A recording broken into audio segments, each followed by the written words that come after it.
Well, hello guys, and welcome back to another video. I'm the Red Shadow, and I'm back with another pickups video.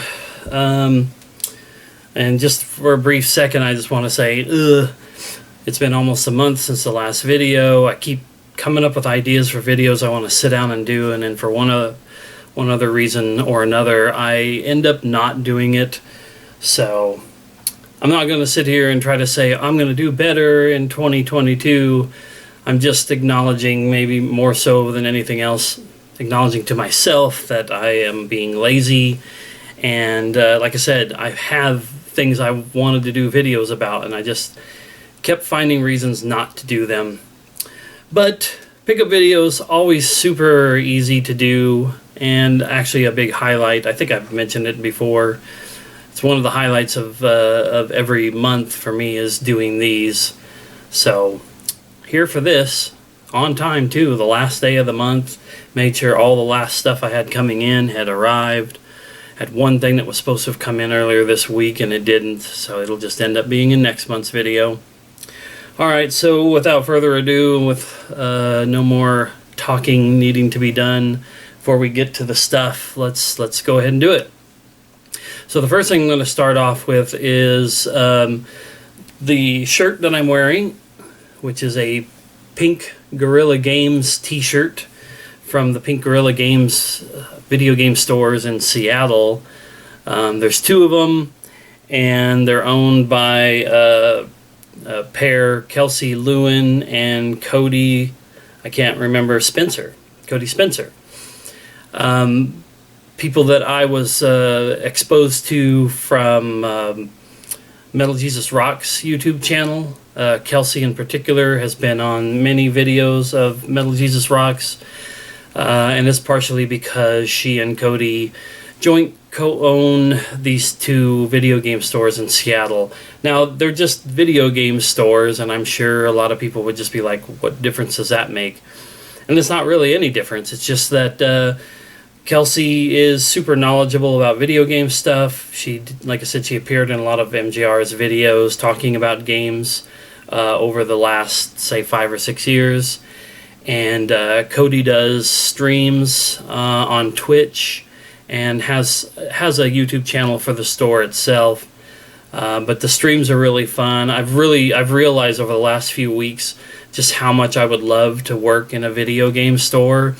He does streams after they close. He cleans and fixes consoles and controllers, and prepares games and accessories and stuff to go out in their store. Shows off the store for the people watching the streams. Lots of other activities, including, like, if you have enough stream points, you can have a 5-minute personal sale. They don't sell their games online in a traditional method. Stuff like this, merch, like a t-shirt, you can buy on their website, but if you want to buy games in their store, you either have to be there and shop in-store, or earn enough Twitch stream points to get a 5-minute personal shopping session. I'm actually working on getting enough points to do that myself. I just think it would be kind of fun. And but like I said, watching him do stuff in the store, it just makes me realize how much that I would love to be able to take all my years of retail experience and just, like, work in a video game store, work in a store about something that I actually give a shit about. I think it would be pretty fun. But since I'll probably more than likely never be up in the Pacific Northwest and Seattle area, I decided I would just buy a few things off of their store to rep for them and to show some support. So like I said, got the t-shirt. Just fun to have the t-shirt, but if you're in Seattle and you have one of these t-shirts, I believe it's every Friday. If you come into their store on a Friday wearing a shirt, a hat, a beanie of the store, you get a discount. I believe it's 10 or 20%. I don't remember off the top of my head. But it wasn't the only thing that I bought from them. This was the main thing I wanted to buy from them. I may never even use it, but I was just like, if the opportunity arises, I would have this. Now, this is what's called the Bootleg Buddy. And what this is a little toolkit. Inside of this little case here are a set of 4 tools and some cards in here that show you basically how to tell if you're looking at like Game Boy games, Nintendo games, Super Nintendo games, these will give you little tips on how to open them up and check to see if something is a legit cart or not. From looking on the carts themselves to the internal components. And I want to say, maybe I'm wrong, but I want to say that these tools might even allow me to open up stuff like controllers to clean them. But controllers may just be a regular screwdriver. These definitely have some very specific tips. These two are very, very small. And these two, I think, are for special screws that are on old cartridges. Like I said, I wanted to show support and buy something that I thought was neat and interesting from them. And I feel like a big reason why I've avoided buying things like a Super Nintendo or a Sega Genesis these days is because those cartridges it's become obvious that people know what they're doing in terms of creating fake ones or bootlegs and putting them out there in the market. And a naive idiot like me walks up to, I don't know, a yard sale or a game store, buys something online, and I don't have any idea that I'm buying something that's not legit. Because it may plug into my console and it may play, but it also may not, or it may give out soon thereafter. I don't ever see myself spending hundreds and hundreds of dollars on Super Nintendo and Genesis cartridges. But I would hate to spend even $10 or $20 on something and find out it's not the real deal. So I see that as being like the first little step towards maybe one of these days I'll buy old retro cartridge stuff again. The only thing I've bought in the last handful of years have been N64 cartridges, and not very many. Super Nintendo and Genesis I feel like are some really big holes in my collection that I would love to have again. So if I ever got to a point where I was starting to buy that kind of stuff, this would give me a little bit of security. Alright, and then the last thing that I got from Pink Gorilla is one of their trademark Pink Gorilla plushies. I don't know, I've just seen these for years on their streams and their stores, their pictures online. I think they've even been shown on Metal Jesus' channel on videos. And I was like, I gotta get myself a little Pink Gorilla. Okay, now we'll get into more of the traditional pickups. The first couple things will be movies. And I'm going to start with these two particular movies that one day, just out of nowhere, I was like, you know what? I haven't seen these movies in forever. And in the case of one of them, I'm not sure if I've seen it ever. And they both have similar themes. And one of them is like a favorite of my mom's. She, as far as I remember, she likes both this movie and the book it's based on, or maybe I have that wrong and she liked the movie and not the book, or the book and not the movie. But I wanted to have both of these, and so on a whim I got on eBay and I picked them both up. So what we have here is Clan of the Cave Bear and Quest for Fire. These are a couple of like early to mid 80s, 85, and where is it on the Quest for Fire? I want to say Quest for Fire is a couple years before it, but I'm not seeing where the date is on the back of this. Anyway, they were from the early to mid 80s, and I know I've seen Quest for Fire. And like I said, I'm not 100% sure that I ever saw Clan of the Cave Bear, but it has Daryl Hannah in it.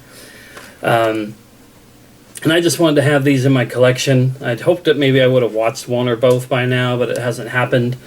But I had to get them both, especially because they're, relatively cheap. And sadly, neither one is on Blu-ray at the moment. But I feel like my luck is, since I bought these, the Blu-ray will get announced for them, and I'll have to buy them again. Alright, a couple more movies. So the first one I'm going to show here is Tomb Raider. This is the newer Tomb Raider movie on Blu-ray. Came out just a few years back, and didn't have it in the collection. I'm going to talk about that more, but in a different video. But got it for cheap. It's brand new. It does have a little thing down here that says basically that the French version is included. So I'm hoping that that's just a version on here and not the main version. I hope that this is a standard English language version of this movie, I'd feel silly for picking that up and not realizing if that was the case. But I can't imagine that it's not in English. And then the last two movies I want to show are MCU movies that I didn't have in my collection. Let me stop and talk for a moment about the MCU movies. I think I've mentioned them here and there over the couple years, that I've been doing this channel. I have enjoyed the MCU movies. I think that there's way too many of them, but damn it if they aren't always really good when a new one drops. So I have been picking up all of them, so I thought I had every entry in the series. I found myself wanting to rewatch the series, and I think it was earlier this year I picked up like 3 or 4, and I thought that was when it brought me to having all of them up through Endgame. So I thought earlier in the month, let's sit down and watch Iron Man and just carry through the whole entire series. Well, Iron Man was the first bump. I had it on DVD, and that's when I remembered that a few years back I tried to look it up for like the original Blu-ray copies of the movie, and it was super pricey. That deflated me a little bit, but I had it on DVD, so I went and I sat down and watched it on DVD, but I felt a little dissatisfied when I got through it because it's DVD quality on a 4K TV. So I started looking online for Iron Man to get a replacement Blu-ray copy. Found a few. They had best offer option up there, so I offered a couple of times. Offers go for 48 hours. Buyer didn't respond to me either time, so I was like, well, screw it. Let's continue on with the MCU watch, and we'll try to score an Iron Man Blu-ray for the collection down the road. Searched all through my collection, could not find The Incredible Hulk. Was really pissed because I was like, I got one movie in, somewhat dissatisfied with it being DVD only, but I watched it. I was ready to move on to Hulk, didn't have it. Had to go back to eBay and get myself a copy of Incredible Hulk. This also, if I remember correctly, was something I had looked at years ago on Blu-ray, and it was super expensive. But I found a Hulk. I'm pretty sure this is like a reissue because of this cover. This is sort of a special cover design that I think they did later on. I have, I think, one other MCU movie in this special slipcover. But I was like, this is it. It's got the bonus features. It's got the movie. That's all I care about. Grab it. And I watched it, and I've made it a little bit further in my run of the MCU, and then I'll get to the next speed bump here in a moment. But I had got Hulk, like I said, still looking for Iron Man. Looked through the rest of the series to see if there was anything else that I was missing. There was one, and that was Avengers Infinity War. So I found a copy of this on eBay for a good price, and this is a brand new, still sealed copy. Very surprised though, this one's Blu-ray only. Almost everything that I have found has had like the digital code. This Incredible Hulk, it's got the digital code. This Infinity War, I guess at the time that Infinity War came out, maybe they decided they would just do Blu-rays with disc only. But I've got it in the collection now, so I should be relatively speed bump free from here on out, except just this past week I got to Guardians of the Galaxy, of which I have a copy. It's right here. This is my, not a pickup, but this is my Guardians of the Galaxy that I bought when it came out on Blu-ray. The disc in here keeps freezing up, and it won't let me get more than a couple of minutes before it spazzes out. So I have ordered a disc only off of eBay to replace that one, and hopefully it'll work. Because like I said, if you know the MCU, Guardians of the Galaxy puts me in phase 2, I think. Closer to the end, because I think it's yeah, I think it's Guardians of the Galaxy, Age of Ultron, Ant-Man, and then that finishes Phase 2. I could be wrong. But that's how far into it I am. I have watched Iron Man, Thor, Iron Man 2, Captain America, the original Avengers, Incredible Hulk, Iron Man 3, Thor the Dark World, Captain America, Winter Soldier. Like, I am quite a ways through, and it really pissed me off to hit the speed bump of Guardians of the Galaxy disc not wanting to work right. I have watched that Blu-ray at least once since I bought it, and it worked fine. So I don't know. As far as I've been reading lately, Blu-rays don't deal with disc rot. Maybe that's wrong. Maybe it's just not agreeing with my PS4. But like I said, I've watched all these other MCU movies in the last 4 weeks. Nothing has had a problem until I got the Guardians. So frustrating, but like I said, a replacement disc is on the way. Hopefully that'll get me good. Alright, so the next thing I want to show is an eBay purchase just from the other day. This is a PS2 game. It's been a while since I've had a PS2 game to show. It's 007 Agent Under Fire, and it's... Uh-oh, there's no disc. Well, that's on purpose. I bought a case, cover, and manual version of this PS2 game, kind of on a whim. Yet once again, just jump on eBay and look at stuff and decide to buy. Because a handful of years ago, I bought this from GameStop before I realized what GameStop's policies are often on used games on their website. Here's Agent Under Fire that I ordered from them for a cheap price, and I get one of their, generic cases with their slipcover and the disc in a little disc envelope or whatever you want to call it. So I bought this so that I could put this into it and have a complete copy. No real reason, not like I'm roaring to run out there and play this game. Nothing against this game. I will play it one of these days. But I was just looking through my collection and came across that GameStop deal, and I was like, I need to get it a case and a manual to complete that one. So that's where that came from. One PS2 game, and now the rest of the stuff to show is my typical, for right now, PS4 games. The first couple things will be limited run games. The first one up here is Dark Complete Edition. This is a limited run distribution game, so it's not a numbered entry in limited run, but they're who I bought it from. And I will be talking about this game on my monthly roundup video. That may be a couple of days from now, but I have already played and beat the main game on this, and so I have my thoughts on it. And then the next thing I got from limited run just came in this past week.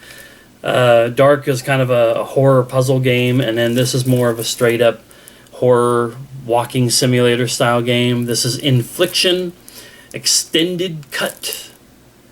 The look of this reminded me of games like Layers of Fear and Visage and a lot of these other sort of walk around, get scared kind of games where there's no real combat or anything like that. I don't believe there's combat in this. But I saw it and I was like, I want that. I want what looked like a pretty good horror style game. And then the next game is not limited run, but it's a strictly limited games release, and this is Clockwork Aquario. This is, if anybody has seen my videos and seen my pickup videos from the last year or two, I showed a game. I don't remember I think it was sometime last year. I showed a game that came from Strictly Limited. It was called Ultracore, and that was an old Sega Genesis game that was being worked on and was almost completed and released right around the time that Genesis was kind of wrapping up, and Sega was moving on to the Saturn and was looking at stuff that was less 16-bit and more 32-bit polygonal 3D style graphics. they had canned Ultracore, and it sat dormant for years and years until Strictly Limited came along and revived it, got the game finished, and put it out. Clockwork Aquario is another game just like that. This one here is a little bit more of a platforming game, and it's from the, I'm going to say it's West One or West Stone team. I looked it up before I turned on the camera. It was being developed in 1992 and was almost finished, and then they shelved it because of kind of like similar things. The change to Sega CD and 3D graphics, the consoles that would come out a few years later, like the original PlayStation and eventually the Saturn.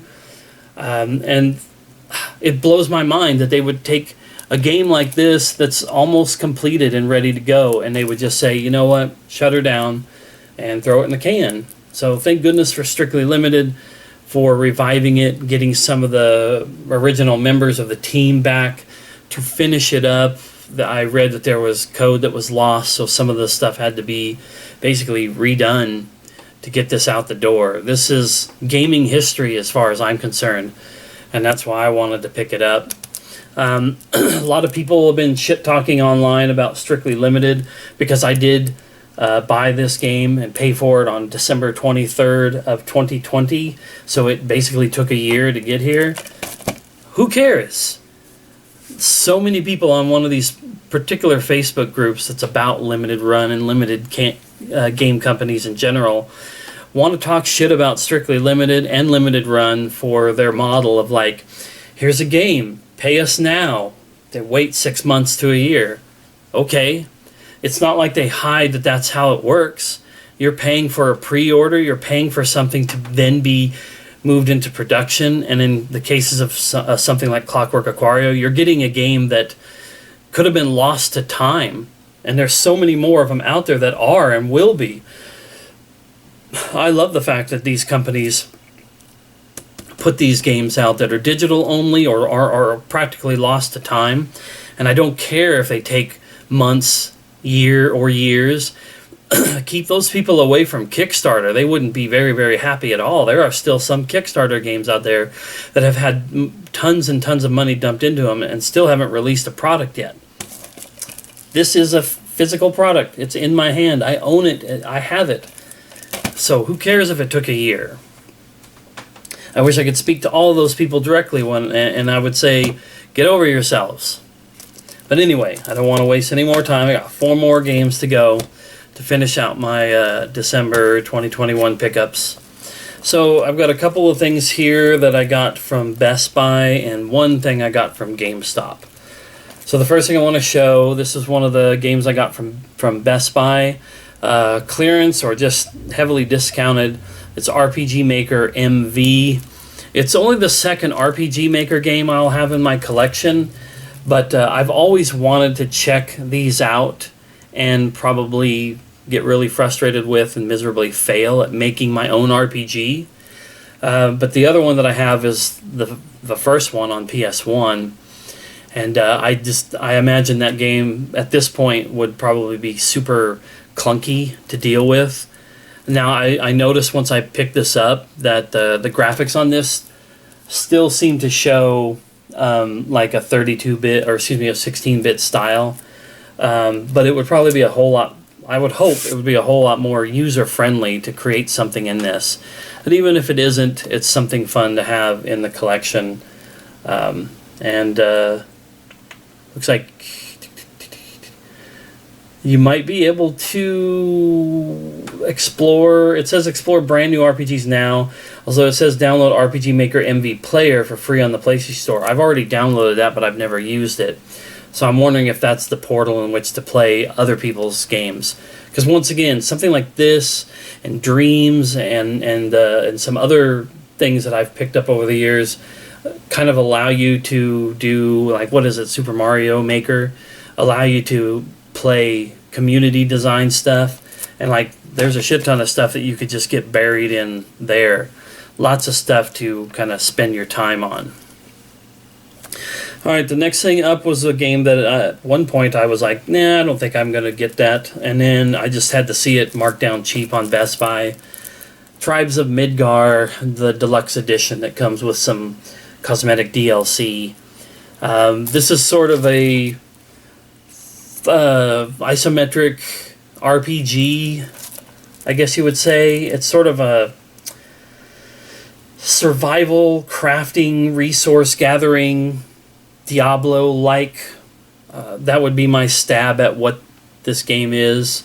I believe you can play it by yourself, but you can also play with up to 10 people co-op online, with PlayStation Plus and an internet connection. So who knows, I might get around to getting somebody out of either my Facebook groups that I'm in or other places and maybe try this out. But if nothing, I will definitely give it a go on my own. Okay, so we're going to jump to the GameStop pickup before the last game that I show, which was another Best Buy pickup. But this is Assassin's Creed Valhalla. I thought this was the last Assassin's Creed that I needed to have the whole entire collection, and every single one of them on PS4 except for the first game, which I'm still kind of pissed off that they never ported it over. Valhalla is the most recent one, and it's the one set in Viking times. But I went to look through my collection, and I guess I never did get Odyssey, which was the previous one before Valhalla. But here's what's crazy. This is the newest one. I got it for $14.99 on GameStop's website.